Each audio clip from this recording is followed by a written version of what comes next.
What's up, humanity? Welcome to this very, very special episode of VGTR Live.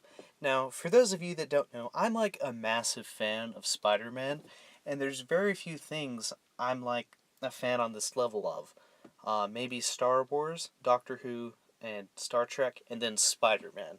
I love Spider-Man.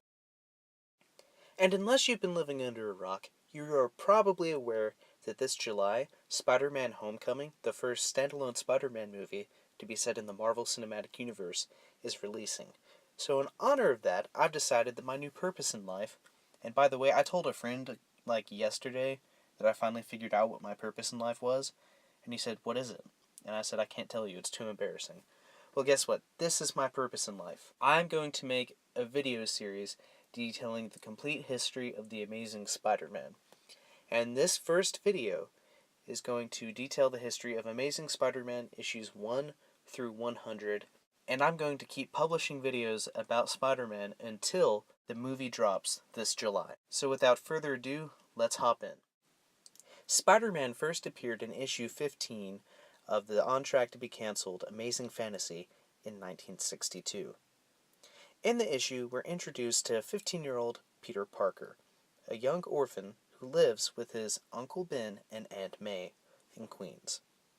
They've raised him lovingly and like their own son, and he has a wonderful relationship with them. However, he's a bit of a nerd. Now, one day after class, he goes to a science experiment by himself, and it's a demonstration in radioactive rays. While watching it, off in the distance, a spider crawls down through the radioactive rays and becomes irradiated. No one else sees it, but it jumps off and it bites Peter on the hand. He feels a bit uneasy, nauseous actually, and so he walks outside. But when a car almost runs him over, he finds out that he now has the ability to climb on walls and super strength. He uses these newfound abilities to go make money as a wrestler in the ring and becomes an instant TV sensation. Using some of his funds, he develops a new webbing and web shooters and a great awesome costume. After one of his gigs, there's a robber that was running past him, but he doesn't help the officer because he believes it's not his problem. However, whenever he returns home, he finds out that his Uncle Ben has been murdered. Peter chases down the killer as Spider-Man, only to find out the terrible truth that the murderer who killed his uncle was in fact the robber that he could have stopped hours earlier. Thus, Peter realizes that with great power must come great responsibility, a saying in the text box at the end of the issue, later attributed to Uncle Ben himself. After reviewing some sales reports, Marvel found out that Amazing Fantasy 15 was their best-selling comic of the year, and so in 1963, Spider-Man was introduced to his own series, The Amazing Spider-Man. In issue 1, we meet the Chameleon, Spider-Man's first supervillain, and he tries to join the Fantastic Four, beginning an ongoing bromance that he has with the Human Torch. Also, we're introduced to the lovingly annoying J. Jonah Jameson, editor of the Daily Bugle, a newspaper to which Peter Parker would go to work for, in issue number 2. Which is also where we're introduced to Adrian Toomes, the Vulture, who will be the main villain in the upcoming Spider-Man Homecoming film, played by Michael Keaton, also known as I'm Batman. In issue 3, we're introduced to Otto Octavius, Dr. Octopus, Doc Ock, one of Spider-Man's main villains. Now, he was played by Alfred Molina in Spider-Man 2. Now, in issue 4, we are introduced to the Sandman, or Flint Marko, who was one of the main villains in the less than stellar Spider-Man 3. Let's move on.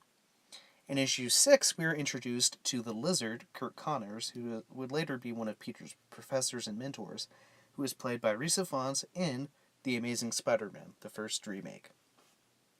In issue number 9 actually, we're introduced to Electro, who was the main villain in The Amazing Spider-Man 2.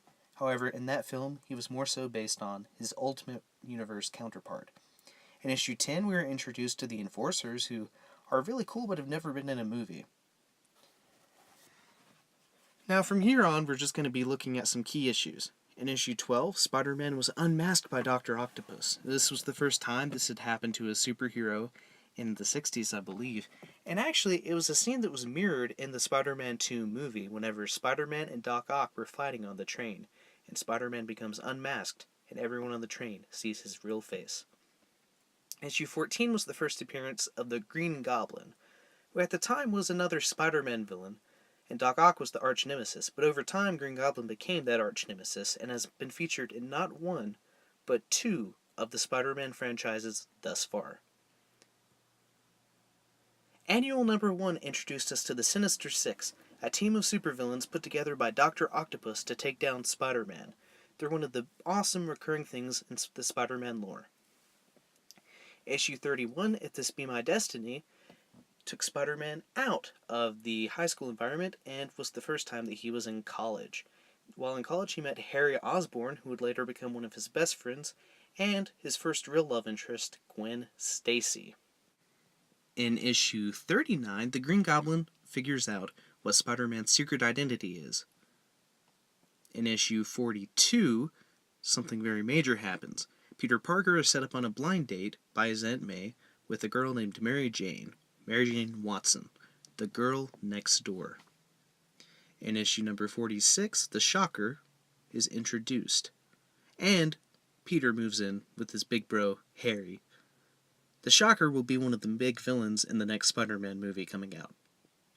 In issue number 50, Spider-Man No More, Spider-Man, or Peter, gives up the mantle of Spider-Man. This was another scene that was perfectly mirrored in 2004's Spider-Man 2, which is a wonderful movie. I just love it. Brownie points for that poster.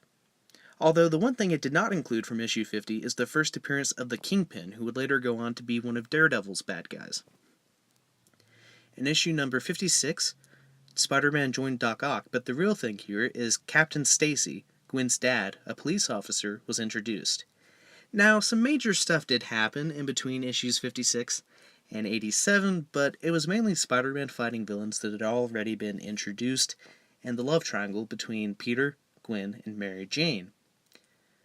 Now, in this time, Peter actually did date Mary Jane, much to Gwen's annoyance, but ended up breaking up and dating Gwen, and Mary Jane was dating Harry. Now, in issue 87, Peter reveals his secret identity to all of his friends, who think that he's just joking. In issue 90, Captain Stacy is killed by debris whenever Spider-Man is battling Dr. Octopus. Now, something you may have noticed is the approved by the Comics Code seal on all of the comics I've shown you the cover of thus far. Issue 96 did not have this. It featured a drug plot. In fact, Harry Osborn, Spider-Man's best friend, was addicted to drugs. Now, in the plot, basically Spider-Man tries to help his friend away from this, also while battling the Green Goblin, who at the same time is Harry Osborn's dad, Norman. However, in the end, Peter is able to show Norman that Harry needs his father's help, delaying Spider-Man and Green Goblin's battle for another day.